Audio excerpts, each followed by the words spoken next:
était dans la fosse au lion, Jonas était dans le ventre du poisson. Alléluia. Prenez votre livre dans Jonas.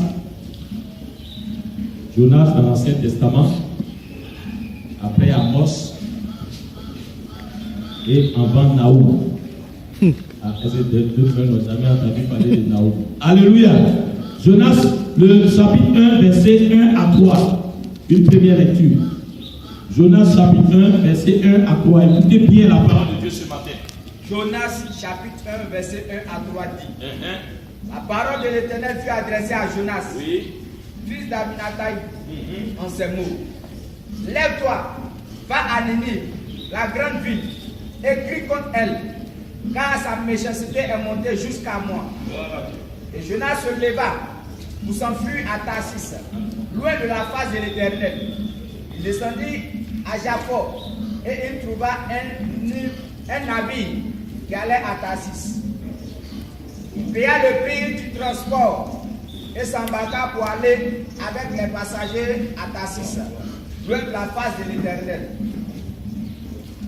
À toi aussi. La parole de l'Éternel fut adressée à Jonas une seconde fois en ces mots. Lève-toi, va à Ninive, la grande ville, et proclame-y la publication que je t'ordonne. Et Jonas se leva et alla à Ninive selon la parole de l'Éternel. Loin de la face de l'Éternel. Chapitre 3. Chapitre 3, verset 1. La parole de l'Éternel fut adressée à Jonas une seconde fois. Une seconde fois, la parole de l'Éternel fut adressée au même Jonas. Lève-toi. Lève-toi. Va à Ninive. Va à Ninive. La grande ville. La grande ville. Et proclame-y la et proclame-y la. Amen. Amen. Alléluia. Amen. Gloire à Jésus. Le thème que nous allons partager ce matin, c'est avant l'étape suivante. Avant l'étape suivante. Dites après moi, avant l'étape suivante. Avant l'étape suivante. Avant l'étape suivante. Avant l'étape suivante. Peuple de Dieu, vous savez, aujourd'hui les gens pensent que le Dieu que nous adorons est un Dieu bavard. Est un Dieu qui se contente de parler seulement. C'est pourquoi les gens sont toujours en quête de la voix de Dieu, entre guillemets. Ils courent de prophète en prophète pour que Dieu leur dise quelque chose. Il y a certaines personnes, même peut-être que tu finis de causer avec elles, elles vont te demander, mais est-ce que Dieu ne m'a rien, Dieu t'a rien dit me concernant? Alléluia. Mais en fait, le Dieu que nous adorons n'est pas un Dieu bavard. Et quand Dieu parle, il a un objectif à atteindre dans ta vie, dans ma vie. Dis Amen. Dis Amen. Amen. Et Dieu ne te parlera plus tant que tu n'es obéi à ce qu'il t'a déjà dit. Quelqu'un m'attend. Si Dieu te dit tout à l'heure, viens prendre cette fleur-là et mets-la dehors. Tant que tu n'as pas obéi là, c'est là que Dieu t'attend. Dieu ne va plus jamais te donner autre parole encore. Parce qu'il n'est pas un Dieu qui est bavard. Et quand Dieu te parle, il a un objectif précis qu'il veut atteindre. Faut dire Amen. Faut dire Amen. Faut dire Amen. C'est pourquoi, quand vous voyez dans Apocalypse 2, verset 7, il a dit que celui qui a des oreilles entend ce que l'Esprit dit aux églises. Au verset 11, au verset 17, au verset 29, du même chapitre 2. Quand il finit de parler à une église, il termine par que celui qui a des oreilles pour entendre ce que l'Esprit dit aux églises. Et au chapitre 3, le verset 6, verset 13, verset 22, il va répéter les mêmes paroles. Après avoir fini de donner un message à une église, il dit toujours à la conclusion que celui qui a des oreilles entend ce que l'Esprit dit aux églises. Dieu sait que tu as des oreilles. Dieu sait que j'ai des oreilles. Alléluia. Mais quand il dit que celui qui a des oreilles, au fait, c'est celui qui écoute et qui obéit. C'est lui que Dieu considère comme quelqu'un qui a des oreilles. Quelqu'un m'entend ce matin. Quelqu'un m'entend ce matin. Pour nous dire que quoi? Dieu insiste et veut que toi et moi, nous soyons attentifs à sa voix et que nous obéissions. Dieu tient à ça. Vous dites Amen. Vous dites Amen. Le texte que nous avons lu, le premier chapitre, du verset 1 à 3, et le troisième chapitre, du verset 1 à 3, ce sont les mêmes mots. C'est la même parole que Dieu a adressée à Jonas. À la deuxième fois, Dieu pouvait changer de parole. mais c'est la même parole. Pourquoi? Parce que quand Dieu a donné pour la première fois cette parole à Jonas, Dieu lui a dit, mon serviteur, lève-toi, va à Ninive, cette ville-là, va prêcher et des gens vont être sauvés. Je veux sauver cette ville, va prêcher l'évangile. La Bible dit quand Jonas s'est levé, il n'a pas voulu partir à Ninive, il a payé le transport dans un bateau qui partait directement à Tarsis. Alléluia. Alléluia. Amen. Dieu dit va à Ninive. Jonas paye le transport pour aller à Tarsis. Quand vous voyez Ninive, veut dire habitation des Ninus. Donc, ça nous donne l'image d'un lieu habité par des hommes que Dieu veut sauver. Or, quand vous voyez la définition de Tarsis, Tarsis c'est jaspe, c'est raffinerie. Donc, quand je réfléchis bien à ça, c'est comme le matérialisme. Alléluia. Dieu dit à Jonas, va à Ninive pour aller prêcher l'évangile parce que je veux sauver cette nation. Je veux sauver cette ville. Jonas se lève et il va à Tarsis. La Bible dit que en route, des problèmes vont être créés au bateau dans lequel Jonas était. Vous dites Amen. Vous dites Amen. Vous dites Amen ce matin. Est-ce que quelqu'un m'entend ce matin? Jonas appelle le bateau qui va à Tarsis au lieu d'empêcher le bateau qui va à Ninive comme Dieu le lui a recommandé.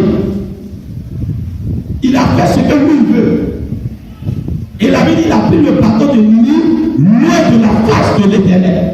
Parce que quand tu vas loin de la voie de l'Éternel, tu vas obligatoirement loin de l'Éternel lui-même. Alors, dans le bateau dans lequel Jonas était, un grand vent va souffler. Le bateau veut chavirer. Le bateau veut tomber à l'eau, veut se renverser. Alors ceux qui étaient dans le bateau, ils ne connaissaient pas le Dieu de Hébreu. Ils ne connaissaient pas le Dieu qui a créé le ciel et la terre. Ils avaient leur Dieu à eux. Alors, voyant que le bateau était en danger, ces personnes vont commencer à invoquer leur Dieu. Mais plus ils priaient leur Dieu, plus la situation s'empirait. Et entre-temps, Jonas descend en bas du bateau là-bas et puis il tombe. Il crée problème aux gens et puis il tombe. Alors quelqu'un va vers Jonas et il vient Jonas et dit mon frère, toi là, qui es-tu? D'où viens-tu? Quelles sont tes affaires même? Il dit, problème que vous avez dans votre bateau là, c'est moi qui ai créé ça. Parce que je fuis loin de la base de l'Éternel, les gens disent, on est mort. Qu'est-ce que nous allons faire? Jonas dit, jetez-moi à l'eau, sinon vous allez mourir. Alléluia. Ils ont vu que c'était de la plaisanterie. Ils ont commencé à vider leur bateau, les chaises, les cantines, ils jetaient tout à l'eau. Pour rendre le bateau léger. Plus ils faisaient cette œuvre humaine-là, plus le vent que Dieu avait soufflé cherchait à renverser le bateau. Donc à un moment donné, ils ont vu qu'il fallait vraiment jeter Jonas à l'eau.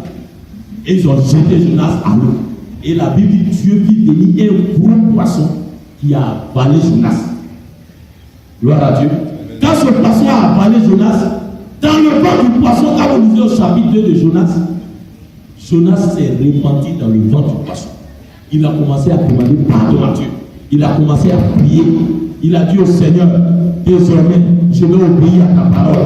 Je vais obéir à ta voix. Vous savez, le ventre du poisson dans lequel Jonas était, c'est l'image des faux problèmes que nous créons quand nous nous rébellons contre la parole de Dieu, contre la voix de Dieu. Alléluia. Alléluia. Alors, quand il s'est réparti, la Bible dit que Dieu a parlé au poisson et le poisson est venu vomir Jonas sur une plage. Le poisson vomit Jonas et ce qui est bizarre, c'est la même parole du chapitre 1, verset 1 à 3. C'est cette même parole-là que Dieu m'a donnée à Jonas. Lève-toi, va à Ninive, prêche à cette ville. C'est la même parole. Et le Seigneur m'a fait comprendre que quoi? Avec Dieu, on ne passe pas à l'étape suivante comme ça. Si nous voulons progresser avec Dieu, si nous voulons aller à l'étape suivante avec Dieu, il faut au préalable obéir à la voix que Dieu nous donne maintenant, les consignes qu'il te donne maintenant. Qu'est-ce que Dieu t'a dit hier de faire? Qu'est-ce que Dieu t'a demandé depuis 2 mois de faire? Tu n'as pas encore fait ça. Tu veux que Dieu te dise autre chose. Tu veux que Dieu te donne d'autres directives. Il ne te parlera pas. Mais il t'attend sur ce qu'il t'avait dit autrefois. Et tant que tu n'obéiras pas à ça, tu n'iras pas à une étape suivante avec Dieu. C'est comme ça que tu travailles. Quelqu'un m'entend ce matin? Est-ce que vous m'entendez ce matin? Est-ce que vous m'entendez ce matin? Un enfant de Dieu n'a pas le droit d'être désobéissant à la voix de Dieu. Parce que être désobéissant à la voix de Dieu attire des problèmes inutiles, des épreuves inutiles, des difficultés inutiles. Parce que la foi vraie en Dieu elle-même a ses épreuves qu'elle attire à nous. Notre foi plus humaine a ses souffrances qu'elle nous impose. C'est pourquoi la Bible dit l'épreuve de votre foi. Une vraie foi sera toujours éprouvée. Alléluia. Mais elle sortira toujours vainqueur, s'il faut dire amen. Mais la désobéissance à la voix de Dieu peut attirer des problèmes inutiles à un enfant de Dieu. Sinon, Jonas, ce n'était pas prévu qu'il se retrouve dans le ventre du poisson. Il devait être sur un navire qui va à Ninive. Il descend royalement et il prêche l'évangile. Mais parce qu'il s'est détourné de la voix du Seigneur, il s'est retrouvé dans le ventre du poisson. Et si Jonas n'avait pas prié, frères et sœurs, le poisson là allait encore parler certaines choses, peut-être qu'il allait en semer Jonas dans son ventre et puis il allait mourir. Parce que le poisson cherche à manger son vie. Alléluia. Alléluia. Alléluia. Est-ce que quelqu'un m'entend ce matin? Donc, je vais poser la question, mais pourquoi Dieu a donné la même parole du chapitre 3, la même parole du chapitre 1? Pourquoi Dieu a répété cette même parole? Qui peut me répondre? J'ai déjà dit ça. Pourquoi Dieu a répété cette même parole? Ma fille Jeanne. Pourquoi Dieu, quand le poisson a vomi Jonas, pourquoi c'est la même parole Dieu a redonné à Jonas? Pourquoi? Oui, il y a. On ne passe pas à l'étape suivante tant qu'on n'a pas fait ce que Dieu l'a donné. Dites amen. Qui veut passer à une étape suivante avec Dieu? Qui veut passer à une étape suivante avec Dieu? Je vois des mecs qui sont à terre. Donc tu ne veux pas évoluer avec Dieu. Cherche à obéir à ce que Dieu t'a déjà dit. Quelqu'un m'entend ce matin? Quelqu'un m'entend ce matin? Une servante de Dieu priait un jour. Seigneur, la situation que je traverse, je ne comprends rien. Je vais entendre ta voix. Qu'est-ce qui se passe? Dieu a eu compassion d'elle, mais la seule parole lui a dit, il dit, 3 mois en arrière, je t'avais parlé de quelque chose. Tu n'as pas encore obéi à cette chose. Tu n'as pas encore fait cette chose. Donc tu veux que je te dise quoi? Quand Dieu t'a donné une parole, fais attention, parce que la clé de ta bénédiction, la clé de ton miracle se trouve dans la voix de l'Éternel. Entre la parole de l'Éternel et la voix de l'Éternel, il y a une petite différence. La parole de l'Éternel, elle est plus savante. Mais la voix de l'Éternel, c'est quand Dieu prend une parole dans sa parole et puis il donne vie à cette parole. Elle devient un remarque pour toi. Si tu marches selon ce remarque-là, il y a un miracle aussi. Et la plupart du temps où Dieu nous délivre, Dieu nous sauve, c'est un remarque qui l'envoie. Et malheureusement, nous les chrétiens, nous les enfants de Dieu, ce remarque qui va nous débloquer, qui va nous propulser dans notre gloire là, on néglige ça. Amen. Je vous dis ça parce que c'est un enseignement que le Seigneur m'a donné dans ce jeûne où je suis, que je viens de faire. Parce que depuis des mois, même l'année passée, Dieu me disait fais 10 jours de jeûne. Fais 10 jours de jeûne. Je vis ça à plusieurs reprises dans des songes. Souvent même je fais songe et puis quelqu'un me met à bout et dit à son roi. Et puis il m'enseigne sur le jeûne. Je me lève. Oh, il faut que je jeûne. Dieu me dit de jeûner. Ah, il va. Je mange. Ah! On me dit, mais toi, tu as dit, j'ai des viols, c'est ça, il a jeûné. Frère, une dernière fois, dans un songe, j'étais comme au plateau, il y a un homme. Il m'a dit, mais toi, on t'attendait pas, il y a l'argent qui t'attendait ici, il m'a donné une grosse enveloppe comme ça. Oh my God. Très bientôt, il a te montrer l'enveloppe là. J'avais des millions d'États. Quand il m'a donné l'enveloppe, et puis il m'a dit, l'argent était là depuis, on t'attendait. Et puis il m'a donné une brochure, il a enlevé en haut d'un placard une brochure.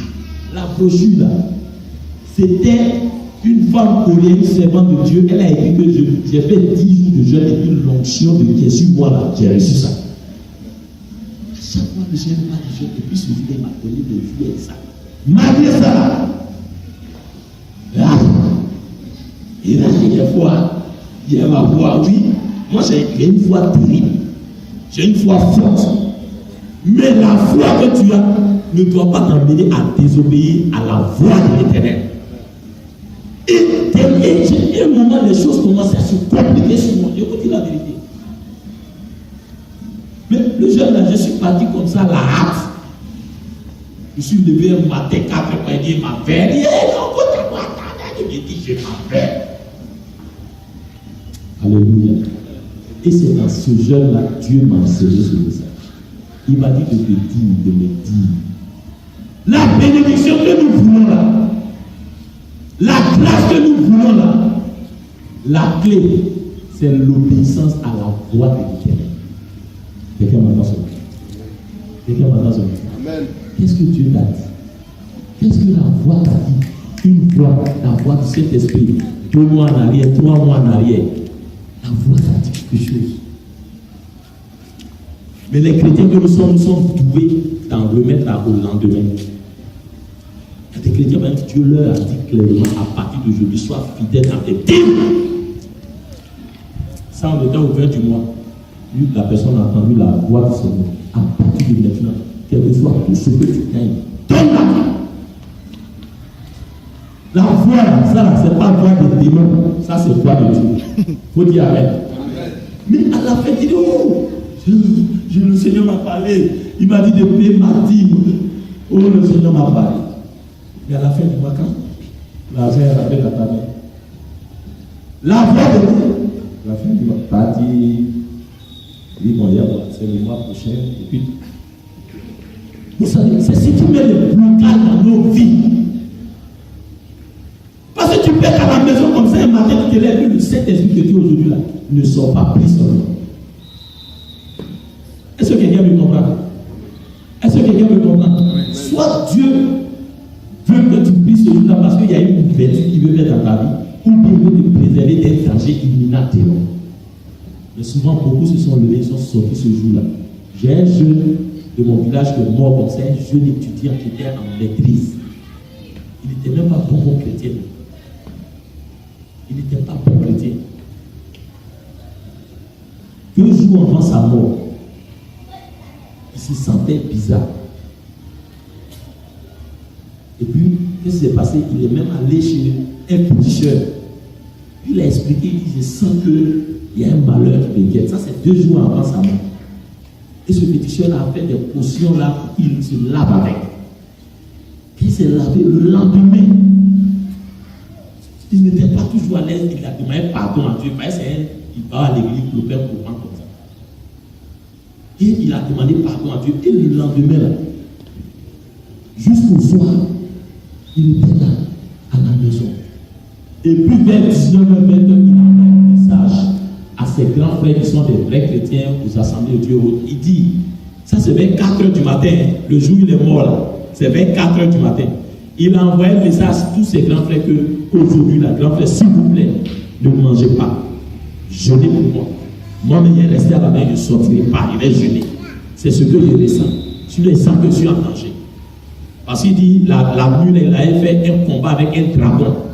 C'est battu un dragon. Est-ce que quelqu'un m'entend? C'est Dieu qui l'avait averti. C'est la voix de Dieu qui lui parlait comme ça. Mais celui qui a lui-même qui a dit aux gens que je ne sortirai pas, jeûner, ne sortez pas, mais priez pour moi. Vers 8h, il s'est levé pour, il a emprunté un bac à Yoruba, il venait sur Agami. Le bac à la sur un pont où on dit, les gens disent, il y a un génie qui traverse là, il y a toujours assistant sur un pont à Yoruba. Le bac s'est renversé. Il a été le seul qui a été blessé. Il avait une hémorragie interne. Quand les gens l'ont soulevé, ils l'ont envoyé au CHU. Il était là. Les gens se sont même pas occupés de lui. Il pleurait. Sauvez-moi, sauvez-moi. Il n'a pas l'argent. Sauvez-moi, sauvez-moi, et sauvez-moi, et voici le numéro de mes grands frères. Et il n'y avait personne. Jusqu'à il sentait que c'était un fils de haut, tout ça, il sentait qu'il allait mourir. Il a fait ses 2 doigts. C'est comme ça, c'est resté, et puis il est mort. Ses 2 doigts. Voici quelqu'un qui ne devait pas mourir et qui est mort. Pourquoi? Parce qu'il a désobéi à la voix de Dieu. Oh, dis Amen. Dis Amen. Amen. Peuple de Dieu, fais-toi attention. Veux-tu réussir dans ta vie chrétienne? Veux-tu réussir même sur tous les plans? Le secret, frères et sœurs, quand on lit la Bible, le secret c'est l'obéissance à la voix de l'Éternel. Prends Deutéronome 28. Que les gens prêchent toujours, mais ils ne disent pas ce qui bénit réellement. Voilà, ils citent les bénédictions sans parler réellement de la clé de la bénédiction. Des bénédictions. Deutéronome 28. C'est le verset 1 même déjà que Dieu a donné même la clé de la bénédiction. Mais eux, ils sautent verset 1 là. Et puis c'est les bénédictions là, ils aiment citer. Si tu obéis à la voix si tu obéis à la voix de l'Éternel ton Dieu, en observant et en mettant en pratique tous ces commandements que je te prescris aujourd'hui, l'Éternel ton Dieu va te donner la supériorité sur les nations. Ça c'est vrai. Vous voyez, quand vous allez lire jusqu'au 28, on dit l'Éternel on donnera la bénédiction de bénir, tu seras la tête et non la queue. Tes ennemis viendront par un seul chemin, ils viendront par 7 chemins. C'est si tu écoutes la voix de l'Éternel et que tu obéis à cette voix.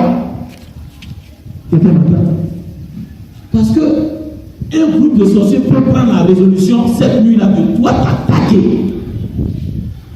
Tu es un enfant de Dieu, ils savent qu'ils peuvent rien, mais ils se sont associés, ils se sont préparés spirituellement. Ils disent on va finir avec cette femme-là la nuit.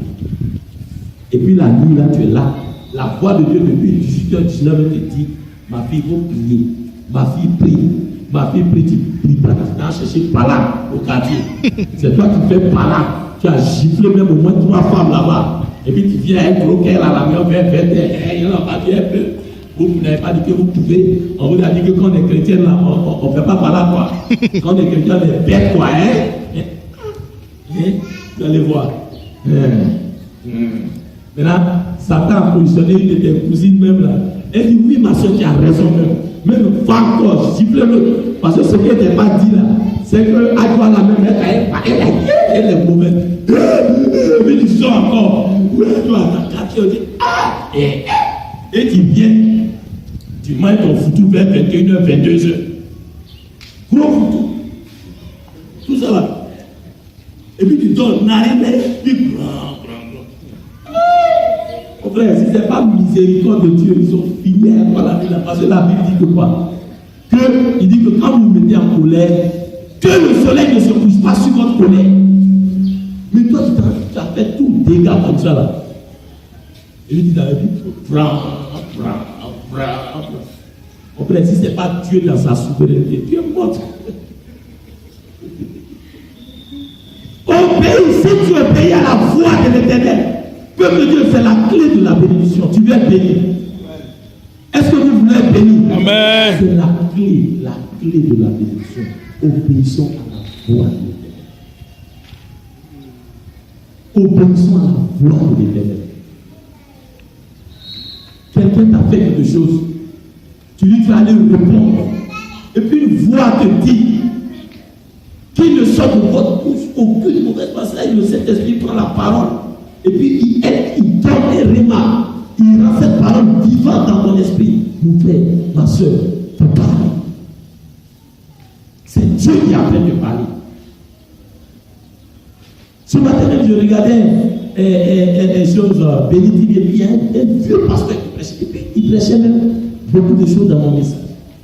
Parce qu'il dit que de la même manière, obéir à la voix de Dieu a des conséquences positives, a des bénédictions. C'est la même manière. Désobéir à la voix de Dieu amène des problèmes. Et voici le cas de Jonas. Alléluia. Alléluia. Alléluia.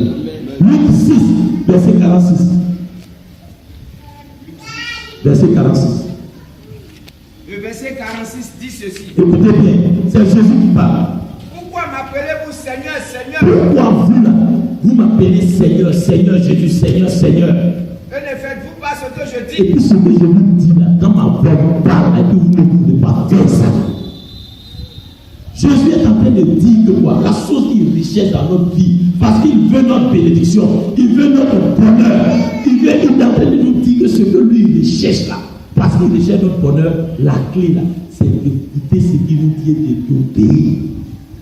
Mais pourquoi? Si vous devez m'appeler Seigneur, Seigneur, si on doit aller à l'église, et puis ce que Dieu nous dit, on ne fait pas, pourquoi alors vous me suivez? C'est ce que Jésus a dit. Ça veut nous dire que ce que Dieu recherche dans nos vies, dans ma vie, dans ta vie, c'est quoi? C'est quoi? L'obéissance à sa voix. C'est la clé de toute bénédiction. Donc au lieu que nous crions à Dieu, oh l'argent, oh là, nous ferons mieux de beaucoup crier à Dieu de nous aider à non seulement entendre sa voix devant toute situation, mais à lui obéir. Parce que c'est la clé de la bénédiction. Est-ce que tu es d'accord avec moi? Amen. Est-ce que tu es d'accord avec moi? Amen. Acclame le Seigneur ce matin. Ce message-là, il faut le serrer dans ton cœur. Amen. Je vais vous parler un peu de 3 obstacles à l'obéissance. 3 éléments qui nous empêchent, nous, là, d'obéir à la voix de Dieu. Le premier élément, c'est l'ignorance. L'ignorance. C'est dangereux d'être des chrétiens ignorants. Osée 4, verset 6 dit, mon peuple périt, mon peuple est détruit. Dieu ne dit pas que le peuple païen, il dit mon peuple sur qui mon nom est invoqué, mon peuple qui a été racheté, périt. Ça veut dire, un chrétien qui est ignorant, tu peux avoir des problèmes inutilement. Quelqu'un m'attend ce matin? Quelqu'un m'attend ce matin? L'ignorance est un obstacle à notre obéissance. Aujourd'hui, beaucoup de chrétiens n'obéissent pas à la voix de Dieu parce que simplement ils ne connaissent même pas c'est quoi la voix de Dieu. Ils ne connaissent même pas la parole de Dieu. Vous allez écouter des chrétiens zélés dans les rues aujourd'hui, quand tu les écoutes, même quelqu'un te dit, regardez, il y a un groupe qui a chanté Abdeldabi. Bon, elle ne chante plus, on ne les voit pas trop. Mais quand ils étaient même en feu, en flamme, même là, dans le champ là même, ils ont fait grosse erreur comme ça de la Bible. Et puis, ce n'est pas leur problème. Connais-tu le numéro portable du Saint-Esprit? On dit c'est quoi dire? Invoque-moi et je te répondrai. Et puis, elle cite le psaume 51. Invoque-moi au jour de la détresse. Je te délivrerai, tu me glorifieras. C'est ce verset. Et puis elle dit, c'est Jérémie 33, verset 3. Or, Jérémie 33, verset 3 dit, invoque-moi, je t'annoncerai des grandes choses, des choses que tu ne connais pas. Vous allez sentir le monde entier va écouter, et puis vous faites erreur comme ça. Mais celle-là, j'ai compris déjà qu'elle ne pouvait pas aller loin. Il faut dire Amen. J'ai dit que tu peux vivre comme ça. Et c'est que l'ancien me disait ce matin. Il y a une elle est derrière nous, on baptise l'eau sur la tête. On lui dit non, baptême. Baptême veut dire baptiser. Ça veut dire plonger. Donc on ne doit même pas dire baptême par immersion, baptême à tout ça là, on ne doit même pas dire ça. Baptême même veut dire baptiser. Ça veut dire immerger. Ça veut dire plonger. On lui dit, c'est bien dit non. Il y a une version de la Bible là. Si tu as ça, une Bible d'études, où ça est? C'est quelle Bible d'études qui dit on met aussi la tête? Et ça là, ça c'est une soeur spirituelle comme ça. Elle va te voir tous les jours, elle va dire Dieu me dit de te dire. L'ignorance. Nous ne sommes pas ignorants. C'est pourquoi il n'a pas dit que doit faire des recherches, doit lire sa Bible. Nous sommes dans les derniers temps. Si tu n'as pas la connaissance, des gens vont te blaguer cadeau. Des gens ne vont pas voir un ange à côté de toi, ils vont dire je vois un ange. Maintenant, toi aussi, comme les gens sont émotionnels, on dit on a vu un ange à côté d'elle. On dit elle a mangé piment. Et c'est les soeurs, les gens gagnent beaucoup comme ça. Ou ma soeur, je vois la gloire de Dieu, elle a au moins 4 mètres. Et elle a la gloire de Dieu sur elle. Elle cherche un mari de gens, et on voit gloire sur elle. C'est pas gloire de Dieu. C'est la gloire de Dieu. Alléluia. Je dis Alléluia. Amen. Il faut bannir l'ignorance. Sois un chrétien qui connaît. Amen. Amen. Sois un chrétien calé. L'église, la grande église d'évangélisme, j'étais avant. À 6 mois de conversion, m'a mis président de jeunesse, d'une jeunesse de 2000 personnes, 2000 jeunes. On m'a mis président à 6 mois. Parce que quoi? J'avais dosé la Bible jusqu'à les vieux chrétiens même là. Quand il paraphrase, non, c'est Adida. Quand il dit dans Naou, dans Abdias. Hein? Oh, ils ont fait plus de 10 ans, 15 ans, ils ne connaissent même pas que Naoum est dans la Bible. C'est Jean 3,16 que beaucoup connaissent ici là seulement. Mais c'est dit Jean 3,16, maintenant le verset 17 là dit quoi? Les gens ne connaissent pas. C'est car Dieu a tant aimé le monde, il a donné Jésus son fils, avec le tout qu'on croit le périr. Et il ne fait même pas même aspirer, ils sont en train de réciter. L'ignorance est un obstacle à la voie d'obéissance de la voix de Dieu. C'est pourquoi quand des gens, Dieu leur parle, il dit non, il y a quelque chose qui m'a dit. Quand Dieu t'a parlé, tu sais que Dieu t'a parlé. Jésus dit, mes brebis connaissent ma voix. Mes brebis entendent ma voix. Quand c'est Dieu qui te parle, chrétien, tu dois savoir que c'est Dieu qui te parle. Quand c'est ton esprit qui te parle, tu dois savoir que c'est toi-même ton esprit. Et quand c'est le diable qui te parle, tu dois savoir que c'est le diable qui te parle. À l'église où j'étais, mon vieux père Mao, le vieux père, il prêchait. Le gros comme ça, il prêche. Et puis il descend. Et puis il prêche à un fou quoi. Et puis il y a un jeune frère, on l'appelle acclamateur à l'église. Ces hommes-là sont durs quand il acclame, là, ça fait lui seul, s'il acclame, ça y est, on le met là-bas. Et puis vous tous, vous êtes votre acclamation est petite, lui là, pour lui là, dépasse tout. Mais elle est dure comme ça. Et puis il dit quand le pasteur prêchait là, une fois lui dit pour gifler le pasteur là. Il a frappé mes là comme ça. Il sait que ce n'est pas cet esprit. Pourquoi cet esprit va te dire faut me gifler? Pourquoi la voix ne te dit pas donne ta dîme, donne ton frère au pasteur, et puis il a évité à me gifler? Pourquoi la voix ne te dit pas paye ça dérive, et puis ça a me gifler? Donc il dit ça, qu'est-ce que le diable il a frappé sa main, sa main tremblait comme ça. Donc lui il était possédé même. Un jour, on a trouvé derrière le poulet, il voulait frapper un païen, il voulait. Il dit, l'acclamateur, pas faire ça. Il dit, les vieux démons sont réveillés, bien. Il dit, non. Ils m'ont regardé seulement. Ah, il a dit au païen, là, mon frère, parce que le démon l'a regardé, il faut vite quitter devant lui. Mais non, si lui t'a giflé, ce que Gou dit dans le médias, ça c'est petit. Dis Amen là. Il faut quitter l'ignorance. Par où tu entends? Commence à méditer ta parole. Commence à lire les livres chrétiens. Il faut qu'après 4 mois, 5 mois, déjà 6 mois de vie chrétienne, on sache que tu es calé. Amen. Les chrétiens ne lisent même pas la Bible. C'est pas leur problème. Il dit, écoutez, le pasteur a prêté. Mais quand le pasteur même prêté, quand il sort, après 10 minutes, j'ai oublié même. Le deuxième obstacle à l'obéissance, c'est nos faux raisonnements. Regardez au chapitre 4. On fait lire le chapitre 4 de Jonas. Regardez pourquoi Jonas ne voulait pas aller là où Dieu lui a dit de partir. C'était un faux raisonnement.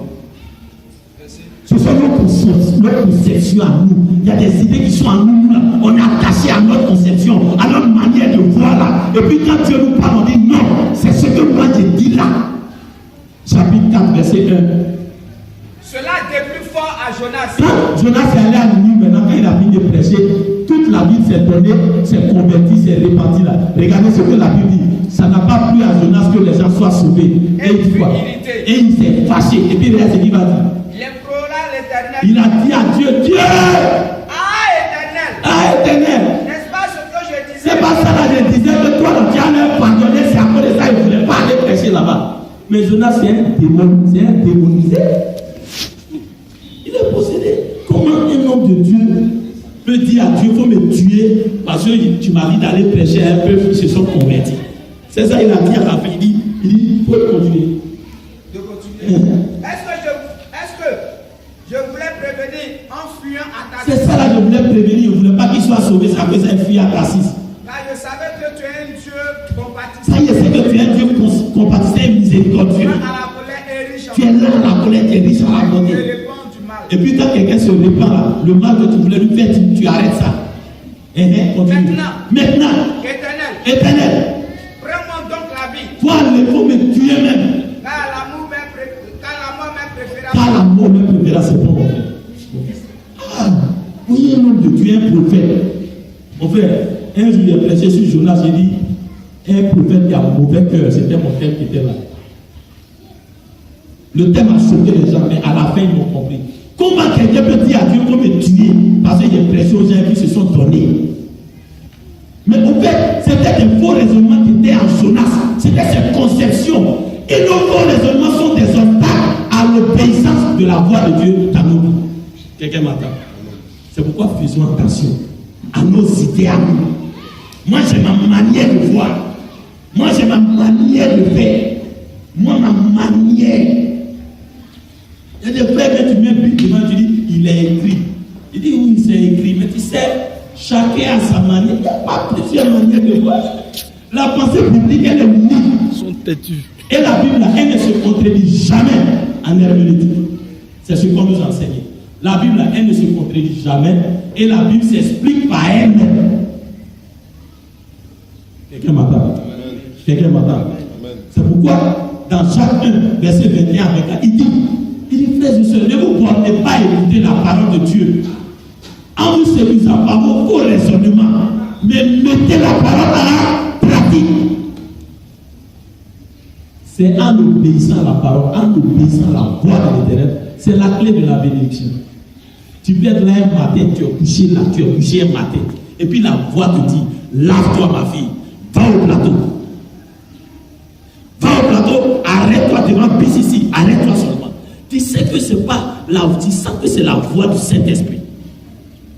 Mais ton raisonnement m'a dit, comment une femme normale comme moi, j'ai même levé quand il va au plateau, il m'arrête devant BCC. Est-ce qu'il y a rendez-vous avec quelqu'un?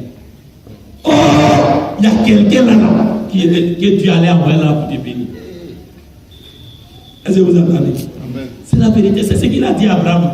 Et matin, sors de ta parenté, sors de ta patrie, et va dans un lieu où je vais te montrer. Dieu n'a même pas montré, il dit, va seulement, je vais te montrer. Si c'est Abraham, il va dire, logiquement, si c'est les nos petits qui ont des gros diplômes dans l'église, qui aiment que je vais l'enseigner leur pasteur, logiquement, calculalement, ingénieusement, un homme ne peut pas aller là où il ne sait pas où il va, Dieu. Donc, Dieu étant un Dieu qui est logique, il ne peut pas m'envoyer. Et c'est ça qu'il a donné des talents à 3 personnes dans la Bible. Il y a un là, il a caché son talent. Et puis Dieu vient et puis il dit Dieu, je sais que toi tu moissonnes là où tu n'as pas chose sémée. Donc il veut dire que tu es barbare. Ça y est, moi je n'ai pas fait ça d'igname là. Et puis demain je viens et puis il coupe igname. Il veut dire que tu es injuste, il fait des choses bêtes. Il dit, ah non, tu sais que je suis bête. Mais pourquoi mon argent n'a pas mis à la banque que ça a produisé? Alléluia. Alléluia. Bannissons les faux raisonnements. C'est pourquoi laissons la parole de Dieu nous pénétrer et témoigner par le Saint-Esprit nos raisonnements, nos faux raisonnements. Dans Romains 12, verset 2, il dit, ne vous conformez pas à ce siècle présent. Un enfant de Dieu ne doit plus penser comme les païens pensent, comme le monde pense, les conceptions païennes que nous avions autrefois en Jésus, parce que tu es converti maintenant, laisse la parole, laisse la puissance de cet esprit, briser ça. Pour que tu aies une mentalité renouvelée, ça va t'aider à discerner la voix de Dieu et à obéir. Faut dire Amen. Faut dire Amen. Je vais vers la fin. Le troisième obstacle, c'est l'orgueil, notre orgueil. Vous savez, le favori de Dieu. Celui qui est favori de Dieu, c'est qui? C'est celui qui est humble. Amen. Quand dans une assemblée, Dieu promène les regards. Quand il voit quelqu'un qui est humble, un homme humble, une femme humble, tu es le favori de Dieu. C'est-à-dire, si Dieu doit bénir quelqu'un, selon sa volonté, c'est toi qui vas bénir. Notre orgueil nous empêche d'obéir à la voix de Dieu. Souvent, nous savons que c'est Dieu qui nous parle, mais notre moi,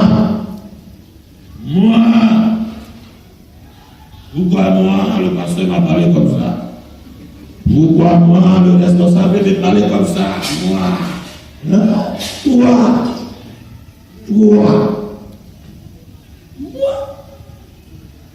Quand même, j'ai une agrégation. je viens m'asseoir là où il n'y a même pas un piano. C'est quand même du respect, je leur donne.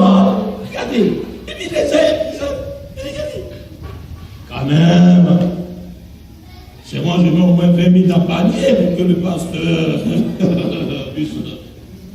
Quand même, moi. Non. Ça va t'empêcher d'attendre la voix de Dieu d'obéir. Chrétien, bannissons ces obstacles. Nous disons Amen. Amen. Et accomplissons les désirs de Dieu dans nos vies. Et cela nous donnera la bénédiction. Dieu va te bénir, mon frère. Dieu va te bénir, ma soeur. Faut dire bien Amen. Faut dire bien Amen. Faut dire bien Amen. Donc apprenons donc à attendre la voix de Dieu. Jésus dit, mes brebis attendent ma voix. Si tu es brebis de Jésus, si tu es enfant de Dieu, tu es censé attendre la voix de Dieu. Parce que le Saint-Esprit en toi, il te parle forcément. Faut dire Amen. Oui, la voix douce qui te dit, ne fais pas ceci, ne fais pas cela. Parce que la voix du Saint-Esprit n'est pas violente. Amen. Si la voix du Saint-Esprit est plus un jour comme ça, c'est que tu as tellement désobéi maintenant, Dieu veut te tuer dans le travail. C'est ça. Parce qu'une fois, il y a un de mes amis, ami, c'est trop dur. Et puis on se fréquentait comme ça à beaucoup. C'était un pro à tout faire. Moi, je ne savais pas. Donc un jour, il partait dans un dernier dégagement. Il dit, quand il est arrivé vers le marché, il dit, la voix de Dieu lui a dit, tu t'arrêtes. Tu arrêtes ce que je fais, tu fais maintenant. Sinon, je te mets. Il dit, appelez comme ça. Il regarde. Le Seigneur lui dit, c'est moi. Peux-tu t'humilier ou bien tu te répands? Il dit, il avait des tout comme ça. Il dit, c'est pas le Saint-Esprit. Après 4 ans, il est mort. Donc le jour où tu attends quoi de cet esprit parler dur comme ça. Et c'est que c'est chien bientôt, ou bien âne, ou bien quand tu vas assister pour tes pas, ou bien poulet, tu as parlé à Pierre, ou bien âne de Balaam. Balaam c'est âne, et Dieu lui a parlé pendant la nuit. Ne va pas me dire ce peuple, c'est mon peuple. Il dit d'accord, Dieu a compris. Les gens sont partis, sont venus avec beaucoup d'argent encore. Mais Dieu t'a parlé, non? Mais tu dis, vous allez envoyer l'argent comme ça. Bon, attendez, dormez un peu ici encore. Je vais voir si ce que Dieu va dire. Il pense que Dieu va faire des décisions encore de l'or. Mais il va vers le Seigneur. Seigneur, dois-je aller maudire ce peuple? Oh, Dieu t'a dit hier, tu n'iras pas. Donc Dieu dit, va mon serviteur. Il dit, ah, Dieu m'a dit. Oh, quand Dieu a dit ça, c'était pour le tuer. Mais heureusement pour lui, l'âne sur lequel il était là, voyez ange était devant par là, puis ange l'a fait, et puis non. Ça y est, l'âne ne vient pas vers moi, c'est toi qui viens vers la mort. C'est les hommes qui vont vers la mort. Moi, ne vient jamais vers quelqu'un. On dit non, la mort est venue le prendre. Non, c'est lui qui allait se jeter dans les bras de la mort. Il l'a vu. Maintenant, Anne a vu ange. Mais Balaam, le prophète de Dieu, là, il n'a pas vu ange là. Parce que Dieu a résolu. Maintenant, Anne là, lui aussi, c'est pas si. Et puis là-bas, le prendre. Il frotte le mur comme ça. Balaam dit, toi là, tu frottes mon pied contre le mur. Et puis marche bien. Après, il s'est assis. Balaam a quand le frappé. Là, on a dit, prophète, est-ce que depuis je te sais là, je me suis pas comporté comme ça? Et puis tellement lui, il a réglé, il dit, non, tu n'as jamais fait ça, mais il ne comprend pas aujourd'hui. Maintenant, Dieu a ouvert ses yeux, il a vu ange, il s'est prosterné, il a mal, même pardon à Dieu, il est revenu. Et il a continué, mais maintenant Dieu ne pas. Mais il ne faut pas les maudire, il faut les bénir. Alléluia. Alléluia. Apprenons à attendre la voix de Dieu. Quelqu'un m'attend ce matin. Sache que le Saint-Esprit va te parler. Le Saint-Esprit te parle. Et il t'a déjà parlé. Ce que Dieu t'a déjà dit et que tu n'as pas encore obéi là, c'est ce qui fait qu'il ne te parle plus. Donc cherche à obéir à ce qu'il t'a déjà dit là. Et puis tu vas passer à l'étape suivante. Parce que Dieu va graduellement avec nous. Il va d'étape en étape avec nous. Dis Amen. Amen. Dis Amen. Amen. Dis Amen. Amen. La voix de Dieu peut parvenir à son serviteur, à son enfant, à ta personne, le Saint-Esprit peut te parler. Même dans la prière, la voix de Dieu peut te parler. Tu es en train de prier, une voix qui dit quelque chose. Dans le ciel, le Saint-Esprit nous parle. Dans les songes, tu vois Dieu nous parle dans les songes. Amen. Amen. Dans les circonstances de la vie, Dieu nous parle. Dans les conseils qu'un frère nous donne, qu'une soeur nous donne, Dieu est en train de nous parler comme ça. Nous devons obéir. Alléluia. Dans la méditation de la parole, Dieu nous parle. Et pour terminer, apprenons à obéir promptement. On dit promptement. On dit promptement. L'ancien dans sa direction a donné ce verset, Ésaïe 1, verset 18 à 19. Il dit, si vous êtes docile et si vous avez la bonne volonté, vous mangerez les meilleures conditions de ce pays. Je vous dis, peuple de Dieu, la clé de la bénédiction qui vient de Dieu et qui n'est subie d'aucun chagrin, c'est l'obéissance à la voix de l'Éternel. C'est l'obéissance à sa voix. Vous dites Amen. Amen. Si nous obéissons à la voix de l'Éternel, c'est sûr que nous serons toujours bénis. Ne remettons plus à demain ce que Dieu nous demande de faire aujourd'hui. Amen. Amen. Dieu t'a demandé quelque chose aujourd'hui. Fais ça. Il y a des gens qui étaient à un culte. Et puis le Saint-Esprit dit, après le culte, les clés de ta voiture là, va donner ça au pasteur. Tu lui offres la voiture. Le gars dit, ça c'est le diable qui m'a parlé. Il n'a pas prévu ça. Comment ça? Ma mère, en allant à la maison, il avait assisté, il est mort là. Oh, s'il avait obéi là, non seulement il allait payer beaucoup même. Alléluia. Obéissons. Quand tu dis fais quelque chose, mais quand c'est difficile, ou bien tu vois que c'est de la folie, il faut faire. Il y a un homme de Dieu qui a été un de mes professeurs. Il allait prier pour un monsieur un jour. Et puis, il y a galé à la maison, il dit, ça fait 2 jours, il n'a pas mangé avec sa femme. Il n'y a rien à la maison. Quand il a vu de prier pour le monsieur a donné une enveloppe de 300 000. Quand le monsieur voulait lui donner la voix du Saint-Esprit, dit, ne pleure pas. Il dit, Seigneur, tu fais des choses terribles, quand même, des choses grandes. Hein? Comme il a l'habitude d'obéir au Seigneur, il sait que quand Dieu permet une porte se ferme là, c'est qu'il y a une grosse porte qui va s'ouvrir. Amen. Vous dites Amen. Amen.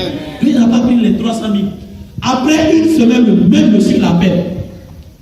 Le monsieur lui dit, tu vois la Mercedes qui est dehors là, c'est pour toi. Et puis il lui donne une autre enveloppe de 5 millions. Maintenant, il est là, il ne sait pas si le Seigneur va faire. Et puis là, il a fait du cœur.